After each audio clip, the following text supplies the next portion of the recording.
Olá, pessoal, sejam todos bem-vindos a mais um episódio do IFCast Calama Informar para Transformar. E hoje a gente está aqui com uma pessoa muito especial. A conheço lá de Ariquemes, longa data, né? E aproveito para pedir para vocês nos seguirem lá no Instagram, no @ifrupvhcalama, a rede oficial, e também no Instagram do IFCast_Calama, onde vocês vão ficar sabendo de todas as novidades, dos bastidores e mais algumas curiosidades. Bom, eu sou a professora Maria Odaíse e hoje a gente está com uma pessoa muito especial. A conheço de longa data, trabalhamos juntas lá em Ariquemes.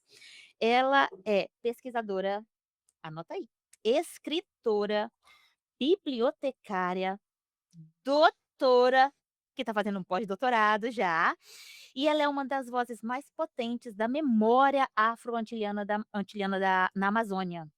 Eu chamo ela de Cleide, mas ela é a famosa Cledenice Blackman. Tudo bom? Tudo bem, professora Daisy? Vamos começar e eu quero te pedir, Cleide, vou te chamar de Cleide, que para mim é mais fácil. Vou te pedir para que você se apresente. Então, como a professora Daisy falou, né, eu sou conhecida como Cleide Blackman, sou minhoca da terra, porto-velhense raiz, cresci no bairro Triângulo, que é um dos bairros mais antigos da nossa cidade, vivi ali meus 20 anos iniciais de vida, onde eu aprendi basicamente. Tudo que eu sei de produção cultural vem da minha vivência ali também, com a questão da quadrilha, com as brincadeiras, com os ferroviários, com os netos e netas de ferroviários, das várias linhagens, seja barbadiana, granadina, afro-antiliana, a qual eu intitulo, né, como também os descendentes de portugueses e outros. Sou bisneta de barbadiano, meu bisavô Preston Blackman e Constância Goldrich chegaram aqui nessas paragens à beira do rio Madeira, vieram de Barbados para aqui construir sua história, sua memória. Trouxeram uma filha chamada Miriam, que era barbadiana, com 8, 9 anos, em 1910. Meu bisavô veio para trabalhar na ferrovia e o meu avô também era ferroviário, aprendeu a primeira língua, a língua inglesa, depois o português, mas sou neta também dessa cultura ribeirinha. Minha avó é analfabeta, pescadora, mas para mim, a pessoa mais inteligente, a qual eu tive a honra de conviver por quase 30 anos. 30 anos. Que minha avó faleceu em 2006, eu tinha 29 anos, ia fazer 30 anos. E viveu 83 anos, e era conhecedora da pesca, da culturalidade amazônica, analfabeta e casou com um descendente direto da imigração barbadiana. É, 30 anos, você teve um privilégio, né? É um privilégio. Eu não convivi com uma das minhas avós. Cleide, eh, eu gostaria de começar para perguntar, no caso, para a gente entrar no assunto, perguntando qual que foi exatamente a tese do seu doutorado, que foi defendida na Unesp, lá em Marília, agora há 6 anos atrás, em 2020? Qual que é o título exato? A mulher Ela trouxe afro-antiliana. cola. São tantos trabalhos Eu imagino. que hoje, né, é uma honra ter Você está muita autorizada a publicação, colar. mas ao mesmo tempo, né, Uhum. são muitas É. publicações. Muitas experiências acadêmicas, e a tese de doutorado foi em 2020, a gente conseguiu fazer em menos de 3 anos, né, por conta da minha experiência com pesquisa, Uhum. que a gente vai falar ao longo da trajetória aqui da nossa entrevista. A gente fez o texto, né, que é um texto inédito, tese é inédita, mas esse aqui Foi inédito é mesmo. mais de 100 anos, e se falava em mulheres, eh mas só dizia que as mulheres que vieram de Barbados era prostituta, eram as mulheres de chapéu, conforme alguns, escritores mencionavam, O né. que que quer dizer mulher de chapéu? Mulheres de chapéu, porque muitos imigrantes, seja homem ou mulher, dessa imigração com uma culturalidade eurocêntrica ou inglesa, no fins do século XIX e início do século XX, eles usavam chapéu. Era natural na vestimenta deles aquela Ah, hidro eu pensei que fosse pejorativo. não, não, Ah, só tá. as prostitutas que a gente pode falar mais para Ah, frente, tá. que eu encontrei, né, então o meu objetivo era justamente não, claro, a gente traz para mostrar que não vieram somente pessoas para Baixa Sim. Meretriz, Aham. mas houveram professoras negras fins do século XIX e início do século XX. Então a minha tese, ela foi intitulada "A Mulher Afro-Antiliana de Porto Velho e a sua anterioridade na educação".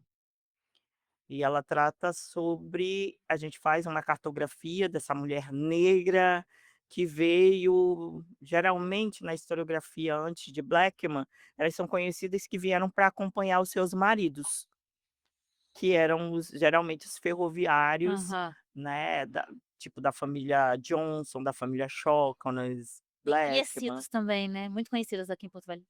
Mas esse mapeamento mostra diversidade de histórias que precisam também ser pesquisada, interpretada e trazer à tona essa nova historiografia, a qual a gente vem desenvolvendo, que tem muita coisa ainda para se pesquisar. A gente fez uma cartografia, um mapeamento de 30 mulheres imigrantes, entre esta entre essas 30 mulheres, uma professora, que era professora de inglês, Aham. mas tinha parteira, musicista, doceira, lavadeira, dentre outros.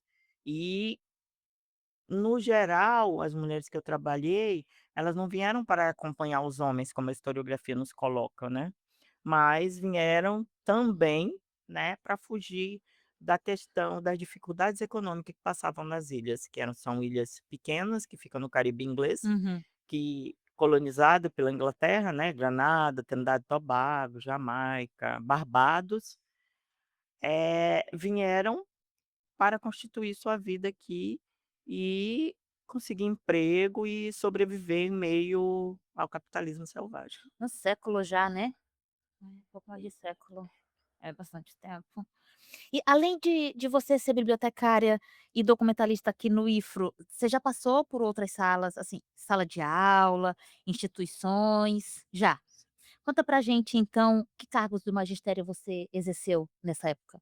Eh, eu costumo dizer que eu sou uma professora raiz, assim como porto-velhense raiz, criada no Triângulo. Foi quanto tempo O meu de magistério? magistério, É. então, eu ainda sou professora, que é o meu Não, mas primeiro assim, de cargo, sala de né, aula mesmo. eu tenho 27 anos de magistério, Aham. porém, eu acho que sala de aula, efetivamente, eu acho que deve ter ficado uns 15 Você anos. você pegou ensino médio É, pra frente ou eu ensino gosto muito fundamental? de alfabetizar, Ah, tá. então alfabetizei muito, Eu fujo. muitos alunos, né, e trabalhei também com ensino médio, mas pouco tempo, mas o meu grande sonho era ser professora do magistério superior, que também tive essa experiência na Universidade Federal de Rondônia, no departamento de educação, onde a gente teve, uma cadeira, né, e era cargo efetivo. Eu fiquei 7 meses e decidi voltar para o cargo De bibliotecária. de bibliotecária no Menos problemas. Sabia! Você é uma mulher muito inteligente. Ai, ai, Jesus. E agora você está fazendo pós-doutorado, né? Vitor falou que você está fazendo pós-doutorado, por isso que eu soltei essa informação. Que área de pesquisa que você está desenvolvendo? É na UFPA, né? Na UFPA. E quem que está orientando você? Ah, Eu já disse para o Vitor, eu não conheço. então, mas, só ajudando a questão dos trabalhos na educação, eu também fui orientadora de Ah, tá. formação e de concurso durante 4 anos na prefeitura municipal de Porto Velho, Ah, tá. Então você especialista em já passou por educação, todas as camadas. Município, concursada, estado e União. sim. É uma pessoa altamente diplomada Gabaritada. em todos os entes, né. Nossa, sim. É. E aí, Então, conta um pouco do doutorado, do pós. o nosso doutorado, a área é História da Amazônia Social, É no Pará, né? é no Pará. Pará. O meu não é orientador, no estágio pós-doutoral a gente chama de supervisor. Ah, é supervisor. A gente não tem, assim, um trabalho final, todo mundo fica perguntando: "Tem um trabalho final?". Na verdade eu coloquei tanta coisa no meu plano de trabalho em um ano que Não dá não tempo dá de produzir tanto. tudo. Mas eu estou, na verdade, produzindo um livro, um quarto livro, que é do Mar do Caribe à beira do Madeira, Uhum. mas o quarto livro ele vai tratar da cartografia amazônica. A gente tem a cartografia nossa, Rondônia, né, esse Amazônica, quando negro. você fala, envolve toda a Amazônia Legal, estado região norte e parte do nordeste. A gente fez um recorte, porque não dá tempo, Hã. né, só uma introdução, Aham. outras pessoas podem abranger mais, mas a gente vai fazer a cartografia dos imigrantes que chegavam por Belém, Aham. Manaus, Porto Velho, Ah, tá. né, a gente Vai restringir um menciona pouco mais, né. é, vai atualizar Porto Velho, porque Porto Uhum. Velho eu já tenho, tipo, 30 imigrantes mulheres, que é da tese, e 29 homens e mulheres do meu primeiro trabalho, que eu comecei com cartografia, Uhum. mostrando essa diversidade dessa população negra, que foi ao longo da Mas história o que na afro-antilhano. então, a gente usa a afro-antiliana, por quê? Porque minha pesquisa ela vai ao encontro dessa diversidade multiculturalismo e diversidade étnica e de cidadania, de nacionalidade, aonde o texto histórico sempre tratava o negro co que veio para a Estrada de Ferro, que era imigrante do Caribe inglês, como sendo os barbadianos. Uhum. Até mencionava que era do Caribe inglês, mas eles não tinham nacionalidades, Uhum. eles estavam ali no limbo. Uhum. E aí eu fui fazer esse trabalho difícil de juntar fontes diversas, confrontar certidão de nascimento, o óbito, passaporte, audiovisual, tudo que tu imaginar, para saber a nacionalidade, não de todos, a Uhum. gente trabalha não com população, mas com o recorte, né, com a amostragem, Uhum. segundo Manuel Rodrigues Ferreira, que é um dos autores mais conhecidos sobre a Estrada de Ferro, era um jornalista que faleceu, Manuel Rodrigues Ferreira, escreveu o livro, eh, Ferrovia do Diabo, que tem Famoso esse livro. documentários e Aham. tal. Segundo ele, que trabalhou com fontes primárias, vieram do Caribe e das Antilhas 2.100 e poucos homens para para Porto Velho, para a Estrada de Ferro. Então eu trabalho com uma porcentagem de 29, Isso no início de mil e amostragem. novecentos. 1910, né. 1910 foi o auge da migração, eu sempre Uhum. gosto de trabalhar com esse Com essa data. com esse ano, porque foi o auge. Tá. Começou em 1907, mas 1910 teve um auge, assim, muito grande de imigrantes, Hã. de entrada de imigrantes em Porto Velho para a construção. Uhum. Então é basicamente isso. Aí como a gente apresentou essa diversidade, de nacionalidades dessa população negra na Amazônia, a gente não trabalha com um termo barbadiano, porque é um termo que Restrito. restrito, que não dá conta do universo, né, e na verdade coloca toda a população das várias nacionalidades, das Antilhas Inglesas, do Caribe inglês, como sendo barbadiano, e não são, são grana tem a família Johnson, os Johnson, o nome Johnson, o Norman Johnson, que é o pioneiro, Uhum. encontrei documentos, a entrevista dele, documentada, dizendo: "Não, eu sou de Granada". Família Johnson, pioneiro, Charles e Catarina, Granada.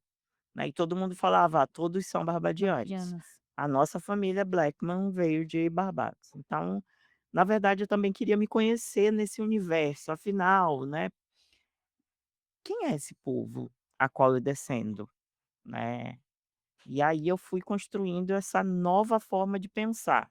essa é a cereja do bolo, mas Uhum, tudo que tu for, encontrar nos nossos livros, nos nossos escritos, tudo é novidade, né. A gente fala da questão que ninguém nunca tinha falado, até as pessoas da área da arquitetura utiliza, sobre as casas a qual eu morei, no Triângulo, estilo Chateau House, casa móvel, né, a tradução.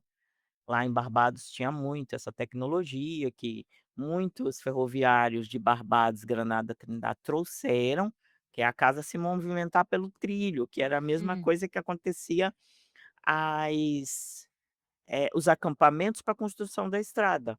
Era através desse trilho que se movia o acampamento. Então em Barbados existe a Chateau House, que são casas em estilo inglês. uhum. Como é o estilo inglês? Geralmente, se a gente for observar os filmes em inglês, as janelas e portas elas são para fora. É, Então eu tenho um artigo inédito que pessoas da área da arquitetura, da área da engenharia, civil me procuram, querem saber mais, porque a gente trouxe esse detalhe dentro de Porto Velho, que existe as casas no Triângulo, né, a casa que eu morei durante 20 anos era Chateau House, janelas e portas que abrem para fora, era de madeira, casa simples, mas ela tinha esse quê, do inglês. diferente. É, do Ma inglês.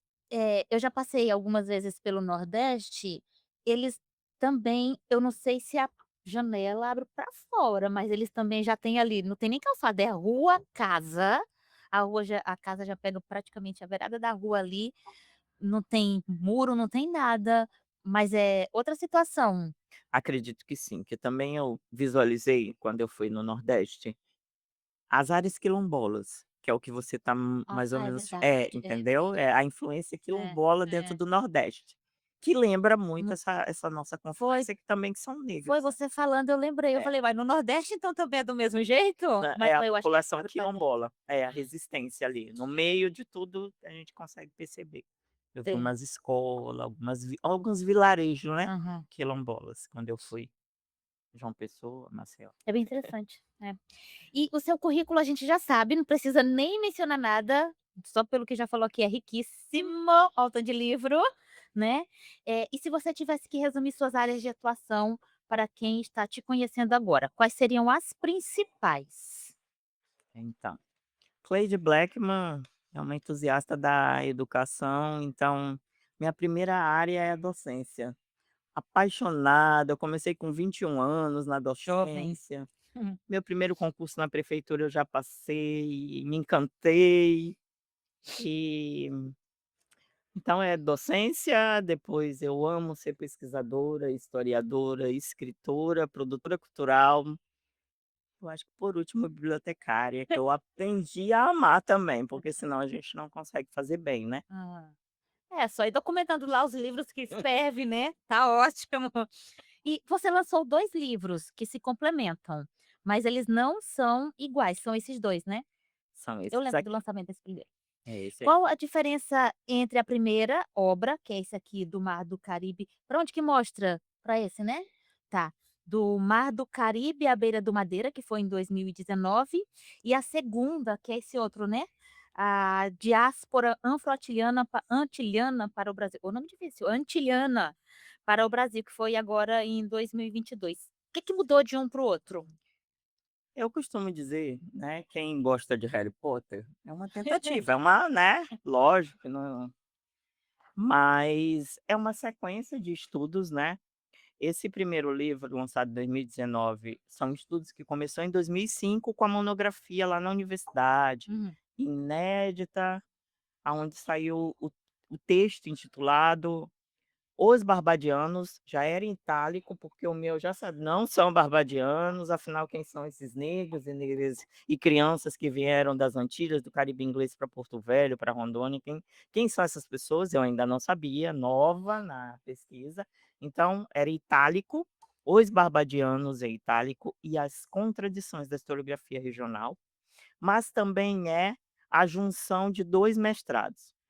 Um mestrado que eu fiz em convênio com a Universidade Federal de Rondônia em 2009, 2010, e consegui uma bolsa para estudar em Sevilha, na Pablo de Uhum. Olavide, aonde a gente conseguiu fazer o texto Os Negros Antilianos de Porto Velho. Aí ele já aparece, ó, Antilianos. Uhum. E quem deu a dica de Antilianos foi o meu professor orientador da Pablo de Olavide, Juan Machena, né, que acreditou Potencial. no potencial e vamos para a Europa, vamos para o velho mundo, vamos pesquisar pela Universidade Cabo de Olavide.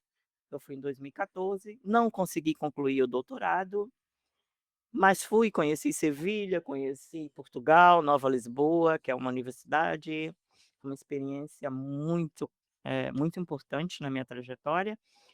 E também esse livro é o resumo também, né, do do do meu segundo mestrado, que eu sou da segunda turma do mestrado em História e Estudos Culturais pela UNIR, 2013 a 2015, aonde eu fiz o texto, a dissertação é intitulada "Do Mar do Caribe à Beira do Madeira", 2 pontos, a comunidade antiliana de Porto Velho.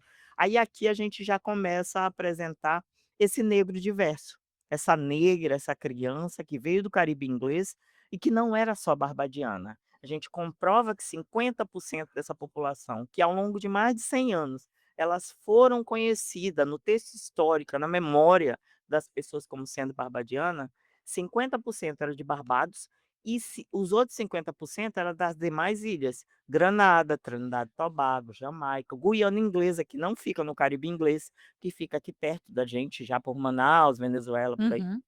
Não, Manaus, Manaus, Amapá. Amapá, Hum. Amapá. Então, a Guiana não é Caribe inglês, eu até, né, tô deixando claro agora no meu estágio pós-doutoral sobre, essa questão. Porque acaba que também, por ser, países de língua inglesa e estar na América do Sul, a gente acaba Confundindo, confundindo, né. é. Ela é da América do Sul, foi colonizada por ingleses, Guiana Inglesa, porém, ela não faz parte do Caribe inglês. Entendi. E aí esse daqui Ah, e esse aqui é a tese de doutorado, que também a gente conseguiu via Lei Aldir Blanc. Né, a gente livre inédito, a gente tentou um projeto e conseguiu recurso para fazer. Esse primeiro a gente fez o primeiro festival do Mar do Caribe à Beira do Madeira no Teatro Guaporé, com o apoio do Instituto Federal de Rondônia, foi um sucesso, todas as pessoas que conseguiram chegar ao teatro, a gente conseguiu lotar o Teatro Guaporé em 9 de novembro de 2019, foi algo, assim, inédito, que ficou na memória das pessoas. Pessoas da Zona Leste, pessoas de todas as zonas, pessoas negras, por exemplo, a minha mãe, ela nunca tinha ido num teatro. Pastor, tá até o pastor Holden, né, ele estava no teatro, foi prestigiar, a gente trouxe terminou com um Samba da Asfaltão, que toma como referência um enredo de 2020, o do Mar do Caribe à Beira do Madeira, que fala sobre o triângulo. Enquanto triângulo, enquanto uma nova Barbados, depois do Berbiridiontal, que foi o primeiro bairro que eu falo nesse livro aqui, aonde eu falo das 30 mulheres imigrantes, né, mas também faço uma cartografia de mulheres da primeira, segunda, terceira e quarta geração, aonde eu entro na cartografia de mulheres, afro-antiliana. Dessa influência.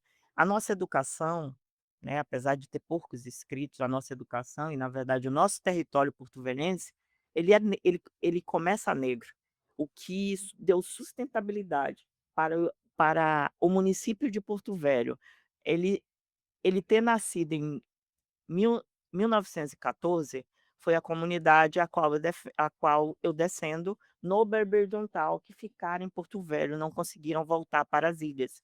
Então, eh, e é justamente um livro chamado Descent on the Jungle, Descent on the ah, Descent in the Jungle. on the Jungle, Descent on the Jungle, do Tomlinson, que ele trata ele é o Tomlinson, ele é um cidadão inglês que veio para Ferrovia em 1910, ficou um tempo aqui e escreveu o livro, né, e que trata sobre, eh, o mar e a selva. Ele é um relato de viagem e ele traz uma menção que em Porto Velho, em 1910, o que havia era 300 pessoas, negros e negras, que é justamente dessa comunidade. Então foi ela que deu sustentabilidade quando a ferrovia as Começou a ser as pessoas que construída. vieram para trabalhar na ferrovia vamos pensar Santo Antônio, né, Uhum. as usinas de Santo Antônio. No auge tinha muitas pessoas de vários lugares do Brasil e até do mundo. Então, com a construção veio muitas pessoas de vários lugares do mundo, muitos do Caribe inglês, e foi essa população a qual eu descendo, que deu sustentabilidade à criação do município de Porto Velho. Então, eu costumo dizer: "Porto Velho nasceu negro". Ao longo da história a gente foi se misturando, que ele é muito facetado, e hoje nós somos essa cidade cosmopolita misturada, né. Bem misturada. Nordeste, Europa, Nordeste do Brasil. Europa, todo mundo tá aqui, África. Sim.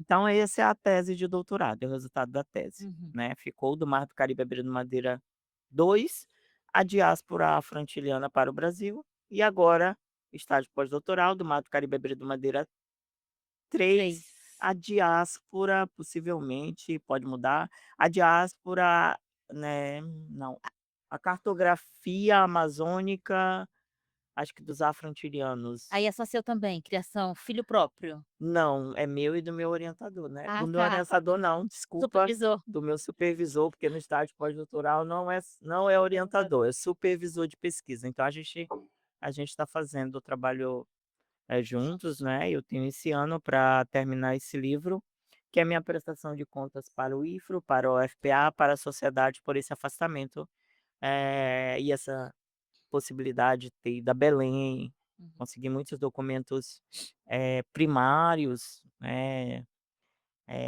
como, eh, documentos, Certidão de nascimento que você havia mencionado? certidão de nascimento, mas, cartoriais também, além de cartórios, documentos de cartório, de casamento.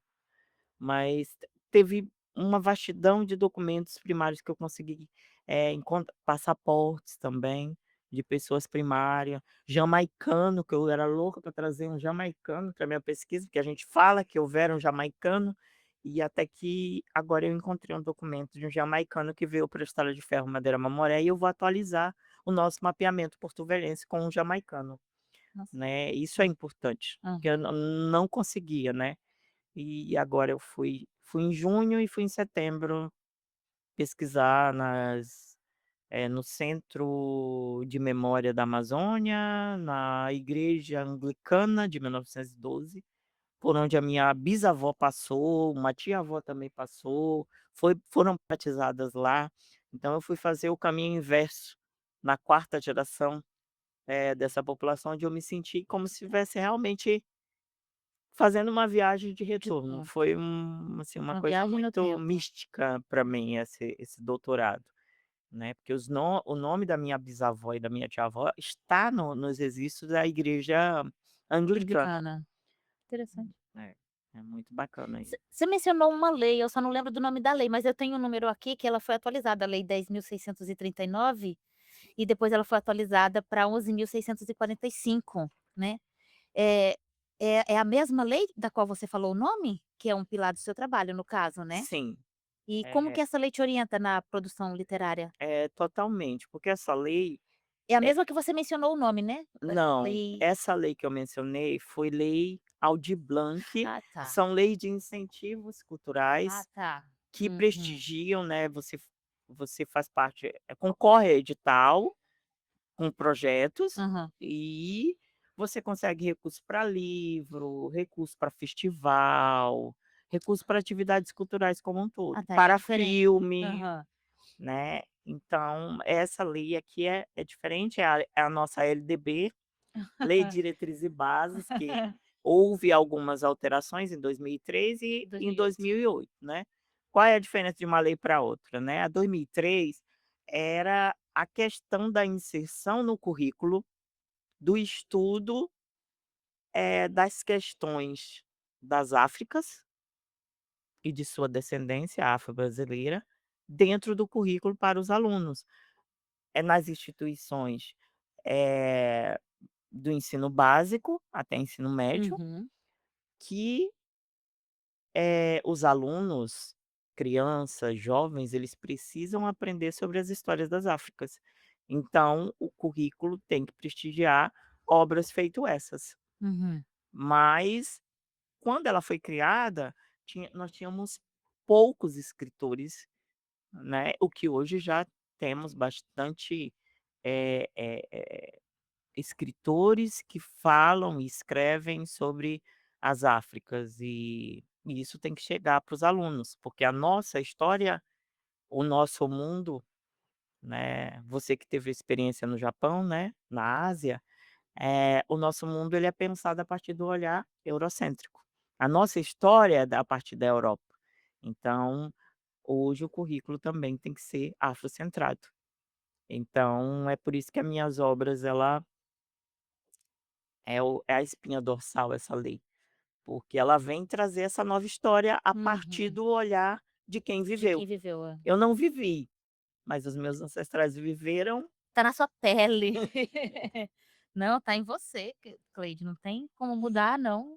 É isso E mesmo. claro, para combater o racismo. Aham. Eu não vivi o racismo estrutural que os meus antepassados viveram, violência física, violência simbólica, mas o racismo está aí, e a gente tem que lutar, né, para que as pessoas que fazem racismo, elas sejam, que elas tenham, o reflexo da lei, né, porque isso é crime. Uhum. Então é isso que eu defendo dentro da historiografia. Tem uma professora que eu gosto muito, que eu não vou citar o nome, que ela costuma dizer que eu tenho uma questão que é o alto do bode.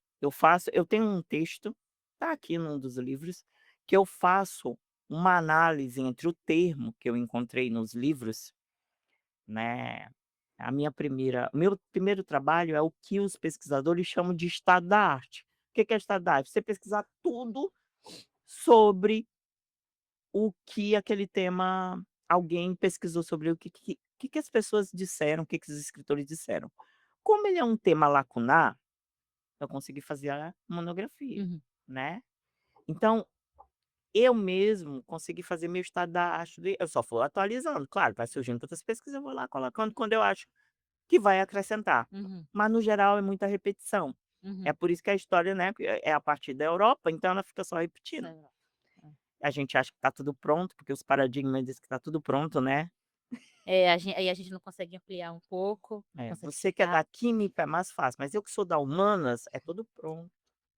Né, a vitrine está tudo pronto, a gente tem nada pra pesquisar, para contestar, a gente só tem para repetir, no geral das humanas, né, Uhum. diferente da química, né. A É porque química sempre tem algo que está sendo descoberto.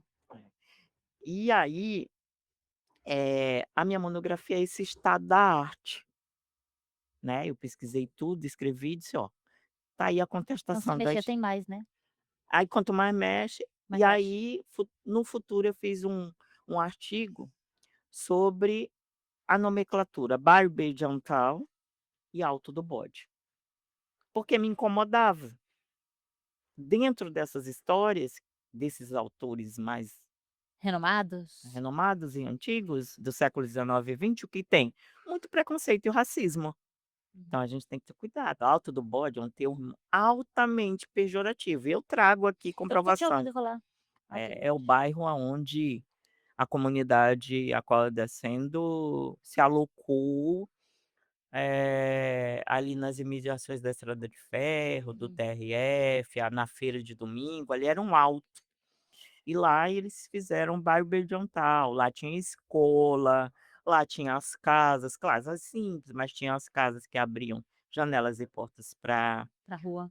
para fora, né, estilo inglês, tinha jazz, tinha culto da igreja anglicana, então eles fizeram a nova Barbados, a nova Granada, o novo Caribe inglês em Porto Velho, né, eles trouxeram a cultura com eles, né, Uhum. porque eles foram colonizados por ingleses, né, e eu costumo dizer, eh, e não que a colonização ingleses e portugueses, que é no Brasil, também foi bem maçante, mas o mundo inglês, ele investia na profissionalização e no alfabetismo, né. No geral, os negros a qual eu descendo, eles investem muito em educação, porque Uhum, nas ilhas, se você for olhar o índice de DH é 90%.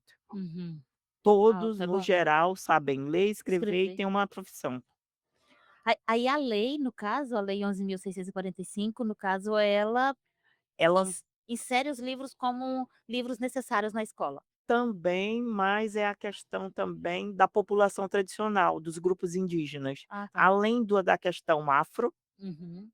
que tem que ter nas escolas, os livros sobre as Áfricas, também tem que ter nas escolas livros das Indígenas. população tradicionais. Ah, tá, entendi. Isso. Sua pesquisa sobre afro-antilianos, que se iniciou em 2005, né, a gente já sabe que é um marco. Qual é o foco central dessa investigação que vem ajudando a construir uma parte tão invisibilizada, que não é só sua também, da história brasileira? Qual o foco central? É. O foco central é justamente a historiografia eurocêntrica. Sempre bate ali, né, não tem jeito. É, mostrar essa contradição e dizer: "Ó, é altamente racista". Uhum, É, são livros de denúncia, de racismo estrutural dentro da historiografia, e que uhum. por muito tempo é É repetido repetido. ainda, termo como alto do bode. Alto do bode por quê? Porque os negros e negras e crianças que moravam no Barra Horizontal, eles falavam como bode, cheiravam como bode.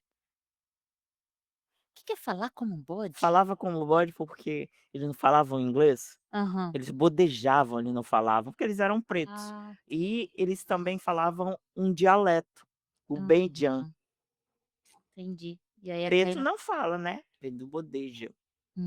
isso Isso eu é já escutei, altamente isso eu já escutei, racista. isso eu já escutei.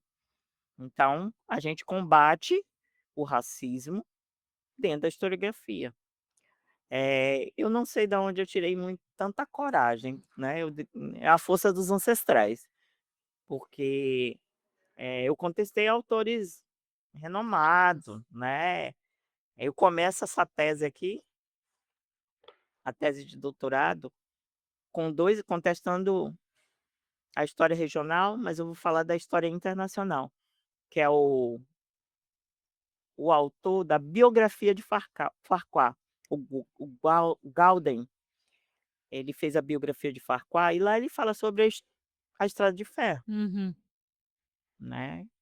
Esse Farquhar foi o que efetivou em 1907 a 1912 a estrada de ferro norte-americano, né, que era altamente rico, que ele era dono de praticamente a Amazônia e parte do Brasil. E Porto Velho também, tanto que a gente tenha, né, a avenida Avenida principal, que é a é, que Farquhar. corta é Farquhar. E o autor que fez a biografia de Farquhar, ele menciona as nossas ancestrais como sendo as mulheres prostitutas de Barbados. Prostitutas e lavadeiras que vieram para a ferrovia. E como eu começo a minha pesquisa fazendo esse estado da arte, então eu já sabia, e isso me inquietava. Uhum. Então, ao longo da minha vida acadêmica, o meu trabalho ele foi crescendo, eu fui contestando o que na verdade, eh, me trazia muita tristeza, porque eu pensava: "Todas vieram como prostituta? Afinal, quem era minha bisavó?" A minha bisavó ela era doceira. A minha bisavó é uma excelente doceira, né, que a gente fez até um filme sobre essa questão. Então, quando eu comecei a ir para as fontes primárias, nos jornais e outros, era tudo muito negativo sobre o negro. Só aparecia o negro nas prisões, o negro brigando. Não é possível que Um decente. não tenha nada positivo dentro dessa história. Então eu fui em busca de extrair essa culturalidade, eh, que nos trouxesse modelo para as nossas outras gerações futuras, de que nós temos também essa anterioridade de importância. Uhum. né. E aí entra a culturalidade, a educação nasceu preta e as pessoas não falam aqui, né, a gente quase não fala dessa questão da educação quilombola, né, porque na verdade também as nossas memórias, as histórias afro, assim também como das comunidades tradicionais indígenas, elas são histórias de memórias, são histórias passadas de Ainda fala, é, é, e aí ela vai se tradição, né. perdendo, É, porque a gente não tem na nossa história essa questão de documentar. documentar o eurocêntrico, né. Então isso é recente. Então a gente vem basicamente fazendo isso, né, mostrando esse outro lado da história, além da história, dos negros que brigavam, que iam para as páginas policiais, é que nem quando eu comecei a pesquisar, mas afinal quem é o dono do jornal? Qual é o interesse do dono do jornal?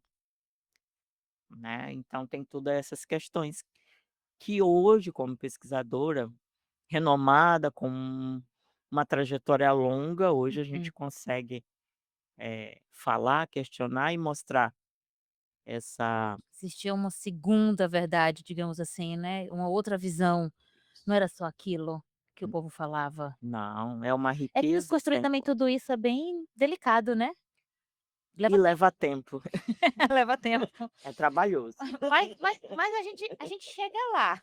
Mas quem é E pesquisadora e pesquisador raiz, né, não tem medo de não, tem desafio, não, né. não, vai para cima mesmo. E além dos livros individuais, você também organizou coletâneas com outros pesquisadores do IFRO, já identifiquei nomes aqui. E quais foram essas obras? Na realidade eu tô com elas aqui na mão, né, que é mas vou deixar ela falar, porque foi ela quem escreveu. E Esse esse aqui ainda tá plastificado. vamos fazer um sorteio desse plastificado. Ótimo.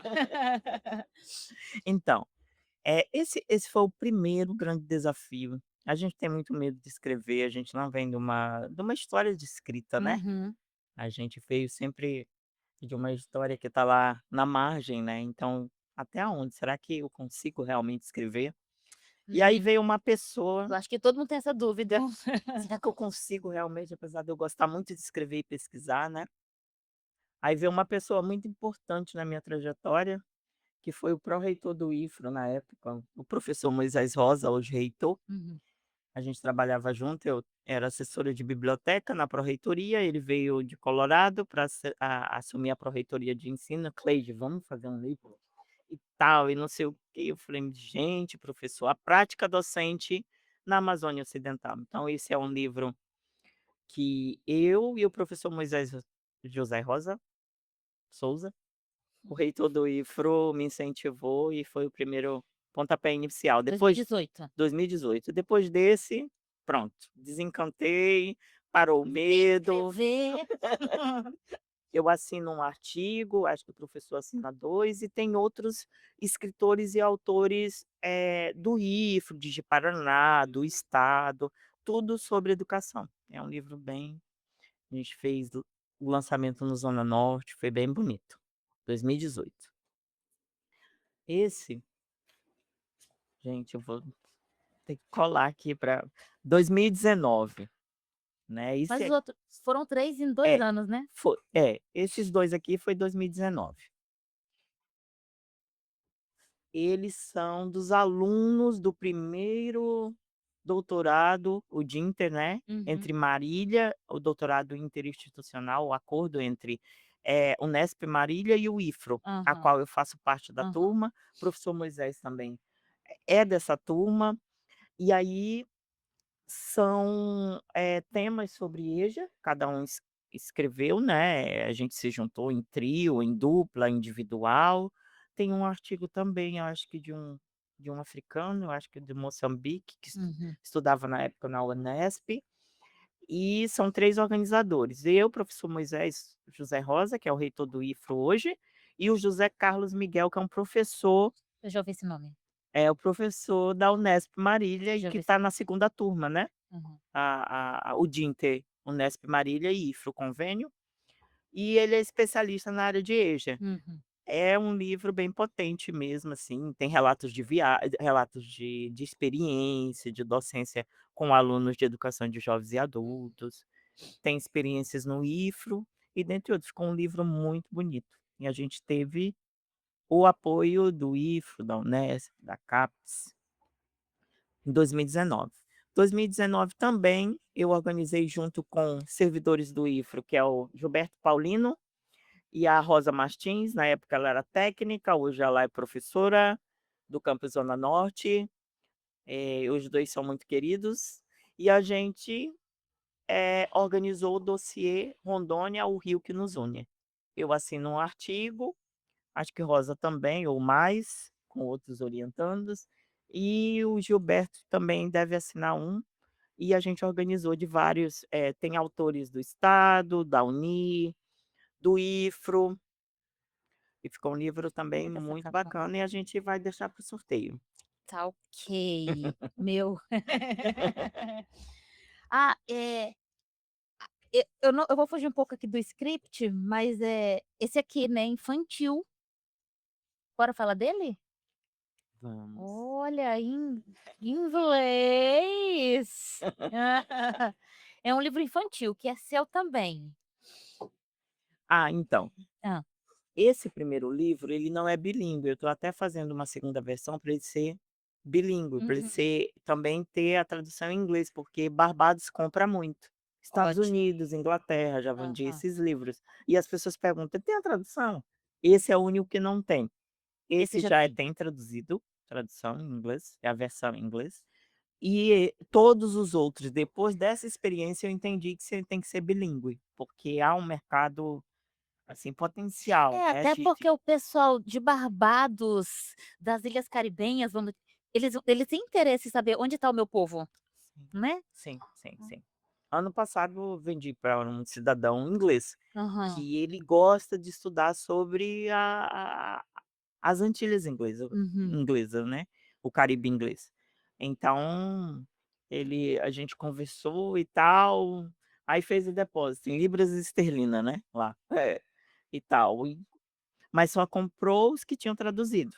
Uhum. Então todos os livros, depois do primeiro, né, que agora eu estou fazendo uma segunda versão, porque já venceu com a Apps, procurando uma editora para a gente relançar ele, atualizar algumas Uhum. informações justamente por conta do estágio pós-doutoral. São bilíngues, a versão inglesa e a versão portuguesa. Esse livro aqui é o meu xodó, né, Já é nasceu bilíngue. já nasceu bilíngue, ele também E ele tem a ver com a Lei Paulo Gustavo. A gente tentou um edital via município, Prefeitura Municipal de Porto Velho, era Cine Itinerante do Mar do Caribe, Beira do Madeira. Uhum. Era levar o segundo festival que eu consegui recurso via Lei Aldir Blanc, em 2022, para as escolas.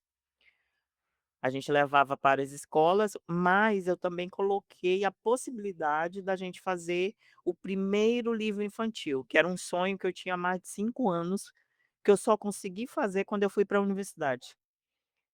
Eu tive, na verdade, alguns Palpites. não, alguns empecilhos Ah, e, na tá. verdade, eu consegui escrever no No empecilho. empecilho mesmo. Minha mãe precisou fazer uma cirurgia, eu fiquei 40 dias afastada para ajudá-la, e aí o livro nasceu em meio a essa Essas dores. conjuntura.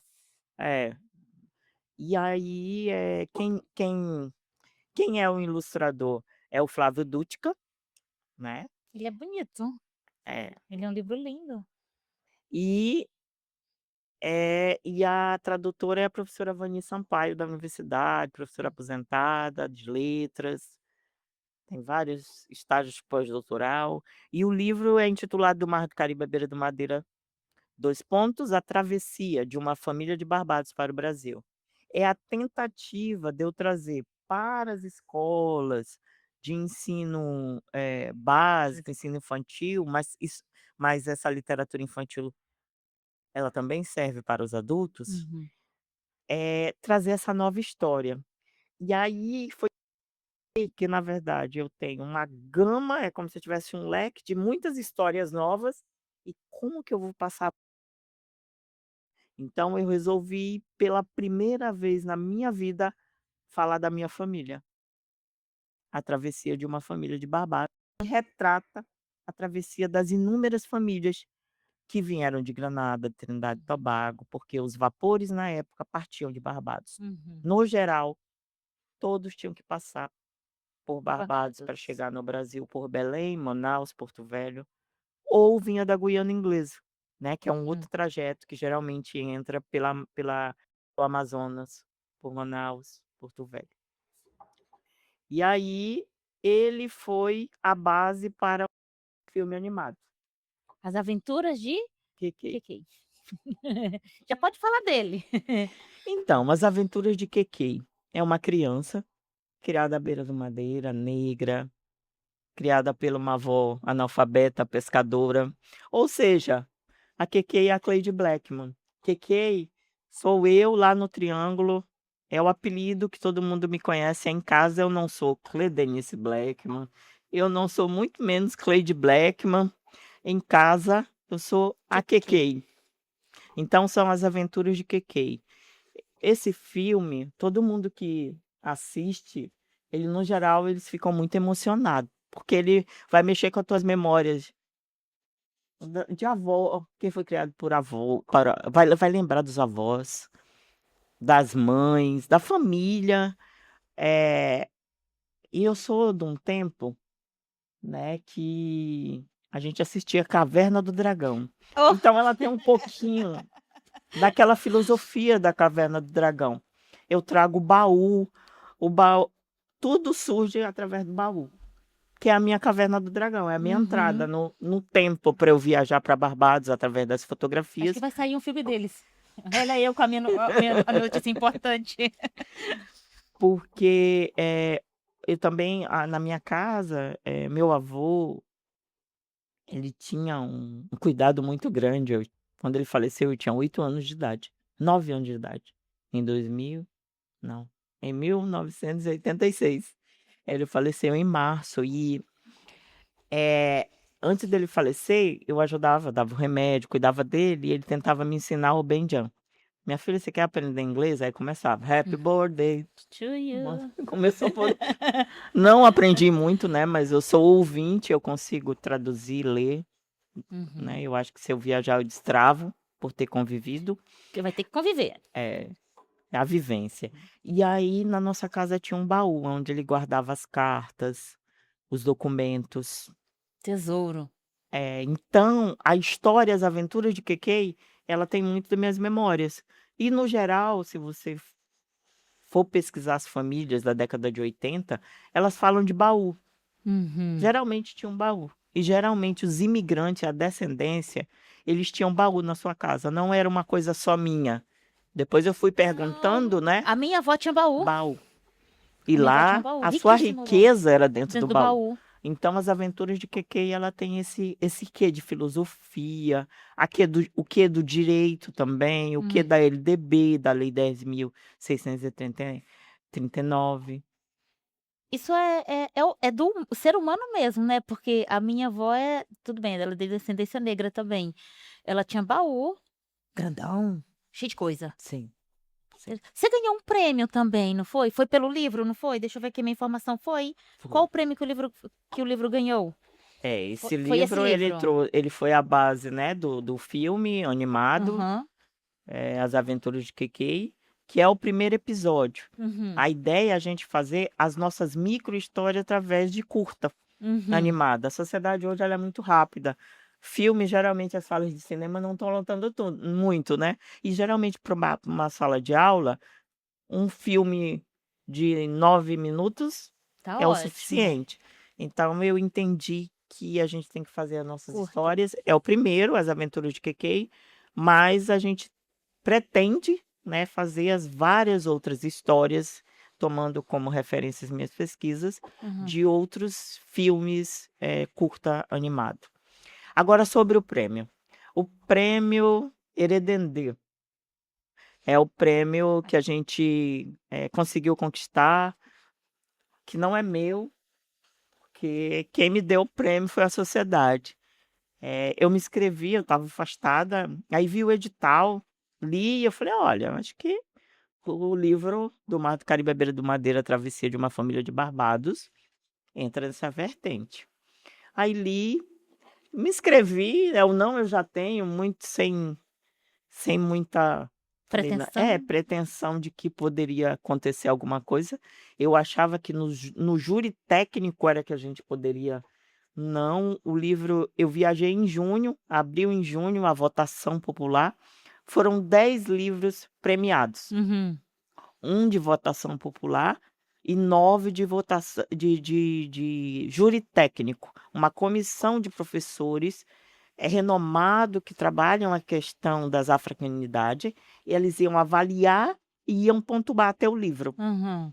E eu achava que o nosso livro ia entrar mais nessa vertente. Para minha surpresa, eu fui para o UFPA no início de junho, abriram a votação até um mês, 6 de junho a 6 de julho Uhum. de 2025. A gente ficou em terceiro lugar. Aí e era Ei, eu votei em um aí que falaram assim: "Vota aqui na professora Cleide". Eu votei. você votou aqui para a gente trazer o prêmio para a Amazônia, é um prêmio inédito, porque eu acho que enquanto a Amazônia só Era tinha. a Elaine que estava à frente.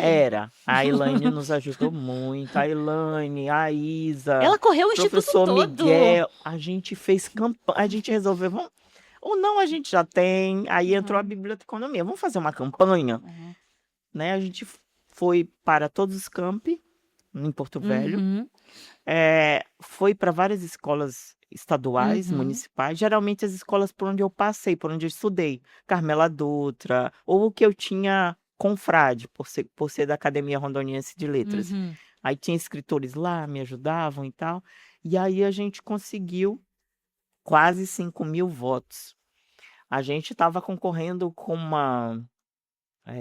uma escritora jovem, 20 anos, de Minas Gerais. Ela era o primeiro lugar.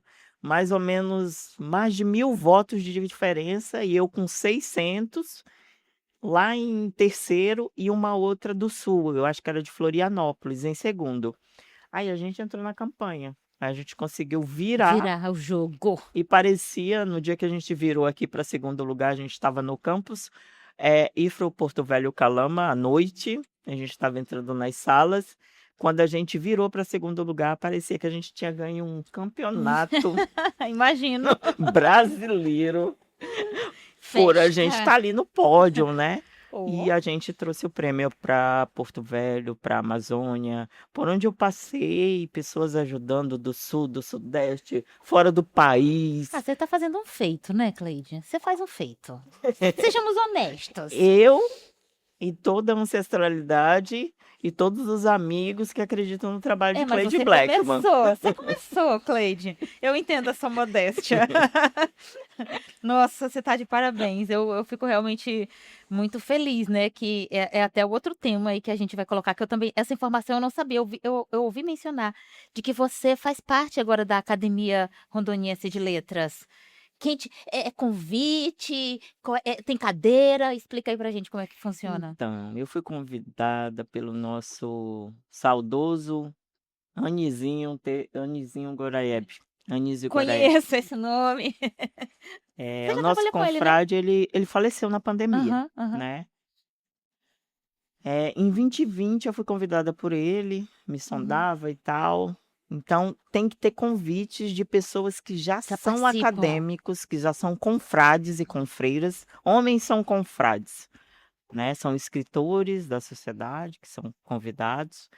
Eu posso colocar o nome para academia, eh eh, por exemplo, se tiver 80 acadêmicos, aí a gente vai votar se vai ou não ser Uhum. chamado, convidados e tal, né. Então fui convidado pelo nosso saudoso Anísio Goraieb, em 2020, foi quando eu comecei a fazer parte da Academia Rondoniense de Letras. E a minha cadeira, ela tem um nome simbólico, que é do Henri Tomlinson, que é o autor do livro The Cyan Jungle. The Cyan The Jungle, Cyan Jungle.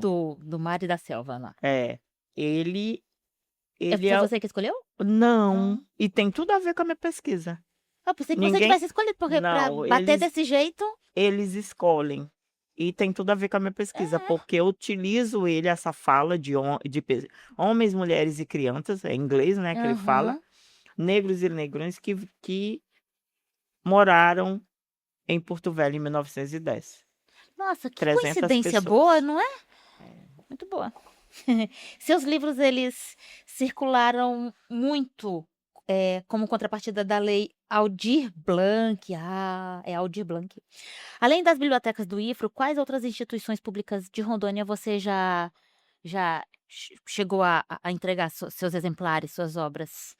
É, Tem um número mais ou menos de quantos foram publicados, Cleide? tem um, Não. tem. Muitos, Esse aqui foram milhares. 5 anos. Ele é o primeiro, ele vende muito mesmo, assim, Uhum, sabe? Tanto que eu tenho que fazer essa segunda edição. Agora, esse aqui eu fiz 500 exemplares. Doei mais de 100 aham, para pessoas que sempre estiveram comigo, os uhum, amigos, né? Que, acho que o Vitor tem. Vitor. A, a gente vai escolhendo alguns aham, dessa, do IFRO, aham, da Uni, da prefeitura, por onde eu passei.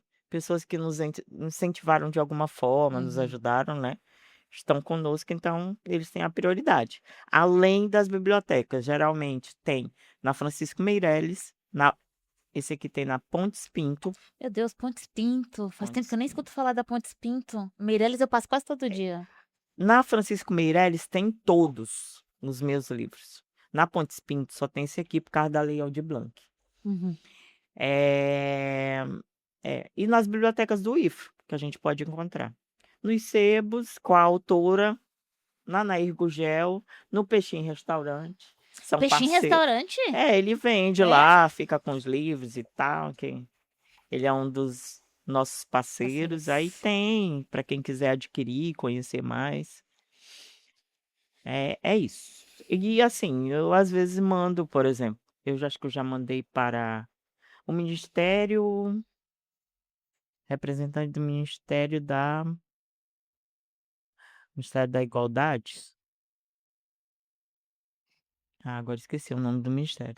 Mas foi. Foi Tá lá para lá. Tá Brasília e registrado. tal, para a Biblioteca Nacional, Uhum. todos estão lá, né? Inclusive também o registro do filme, As Aventuras de Kiki, tudo registrado certinho. E sempre a prioridade é a nossa casa. Uhum. Campos Zona Norte e Porto Velho é mais fácil, né? De eu mandar. Todos, eu acho que de todos os livros que a gente mencionou aqui, Porto Velho Zona Norte, Porto Velho Calama e Porto Exato. Velho Zona Norte tem todos os exemplares junto com a Francisco Por Meireles. obrigação. Tem que ter. É a nossa prestação, né?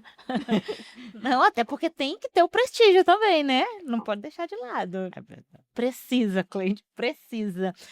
Ai, gente, foi um papo muito gostoso. Foi, nossa, eu sabia desse e eu sabia E votou nesse aqui, desse. deu o prêmio para Votei, Porto mas eu não Velho. sabia quando eu estava votando. A Elaine só chegou. Daíse, vota aqui. Aí ela reuniu um monte de gente para votar. Mas eu sabia que era coisa sua. Falei, vou votar porque Cleide merece. Obrigado. Nossa, parabéns mesmo. A gente fica muito feliz. Eu fico muito feliz de saber, né? Daqui que eu chegue lá, agora que eu tenho um capítulo de livro, gente. A gente Tô só não dando, pode parar, tô não andando. desistir, continuar. Ai, Cleide, muito obrigada mesmo, por ter aceitado o nosso convite. Sério mesmo, toda vez eu falo, é uma honra, mas é uma honra ter você aqui com a gente. E para fechar, tem alguma mensagem para deixar para os nossos telespectadores? Desculpa, falar alguma coisa para eles de incentivo, nunca desistir, né? Aí você pode, por favor, ficar à vontade para dar uma mensagem. Temos muitos alunos que assistem o nosso podcast. É a sua vez. Então, eu sou reflexo, eh, da sociedade, numa sociedade num sentido bem subalterno, né. Eu venho de um bairro simples, aonde a gente ouvia nos rádios sempre sobre violências, drogas e prostituição. Eu poderia ter seguido todos aqueles caminhos que eram os mais fáceis, era o que estava na minha trajetória. E eu resolvi Mudar. usar a força que a gente tem, que a gente pode mudar a sociedade de forma digna, sem passar a perna em ninguém, estudando, fazendo concurso e mostrando que é difícil, com muita resistência, resiliência, respeito a toda a diversidade. E a gente conseguiu, através da educação, alçar voos que aquela criança, das aventuras de Kekei nunca imaginou que um dia poderia chegar, que estava ali sempre com a avó, que ensinava a pescar, que ensinava sobre os remédios da Amazônia, as plantas, e hoje conseguiu realizar meu grande sonho profissional, que era ser professora da Universidade Federal por pouco tempo. Hoje é servidora federal do Instituto Federal de Rondônia, aliás, bibliotecária do Instituto Federal de Rondônia e pesquisadora, escritora, produtora. A gente pode ser o que quiser, com dignidade, com respeito à diferença, e sem querer pisotear em ninguém e utilizando a força que a gente tem, as políticas públicas, Uhum. que é a nossa educação, para mudar e transformar a nossa vida. Então eu acho que é isso. Educação não é algo, eh, não é um métier, não é algo negativo, é algo real e verdadeiro. Educação realmente transforma. Basta a gente deixar se guiar por esse parâmetro. Então é isso, fica um convite a fazer a diferença, a buscar, se você quer ser, né, olha, eu quero mudar de vida, eu quero ser escritor, a gente pode ser o que quiser, mas a gente tem que utilizar a ferramenta que é a política pública educacional, acreditar. A gente tem muitos investimentos na questão da conjuntura do governo federal hoje, né, que são os IFES, que vêm aí para mudar a realidade, dos jovens, dessa nossa sociedade que geralmente fica à margem. Então venham para o Instituto Federal, para as universidades públicas e as vagas estão aí e utilizem a educação como transformação da nossa sociedade. Sim, até porque às vezes, assim, a gente fala tanto que a educação transforma, mas as pessoas pensam que é, às vezes, até balela, né, e não é. A gente sabe que a educação transforma. E as pessoas que quiserem te seguir, como que elas fazem para te encontrar? Você tá nas redes sociais? Então, eu tenho o Instagram, Hã. Cleide Blackman, e também do Mar do Caribe à Beira do Madeira, Uhum. e Facebook do Mar do Caribe à Beira do Madeira, YouTube, né, Canal no YouTube? a gente Uhum. tem. Eu ainda não subi o filme, porque eu teria que tá colocando, escrevendo ele para festivais, para Aham. depois eu colocar, só tá o o o o filme comercial, né, a chamada dele, Uhum. né. E aí daqui a um ano, 2 anos, eu devo subir o filme para o YouTube Cleide Blackman. Então, no Que geral, Cleide chique. Blackman do Mar do Caribe à Beira do Madeira. Basta pesquisar que te encontra por lá. Encontro. Ai, obrigada. Muito obrigada por sua presença, por compartilhar todo esse rio de informações. Você faz um trabalho incrível e a gente fica muito feliz de te receber aqui, né. Já deveria ter vindo, eu acho. Aí a gente quer te entregar aqui, no caso, o bottom, é só para pessoas especiais, as que vêm. O nosso bottom, nossa pequena produção, para você estampar por aí. Tá. Muito obrigada mesmo, Cleide. A gente fica muito feliz. E que você continue fazendo mais e mais.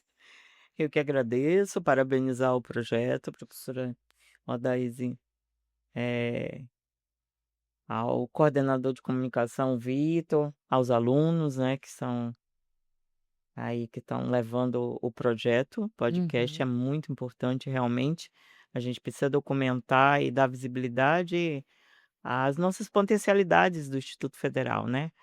Porque a gente sabe que tem muitos e muitas vezes a gente no nosso dia a dia, na nossa correria, a gente não consegue Enxergar tudo. e documentar, É. mostrar para a sociedade que a educação realmente muda, transforma a nossa vida, não só dos servidores, mas principalmente do foco que que são os alunos, né. É, quando ele foi criado foi exatamente com esse intuito, mostrar para a sociedade o que que a gente tanto faz aqui dentro, que não é só dar aula, tem muita coisa que a gente faz, mas as pessoas lá fora não sabem, né. Então isso é muito importante. Bom, e a você que ficou até o fim, nosso muito obrigado, continue acompanhando o IFCast de Calama e lembre-se, conhecimento combina com boas histórias.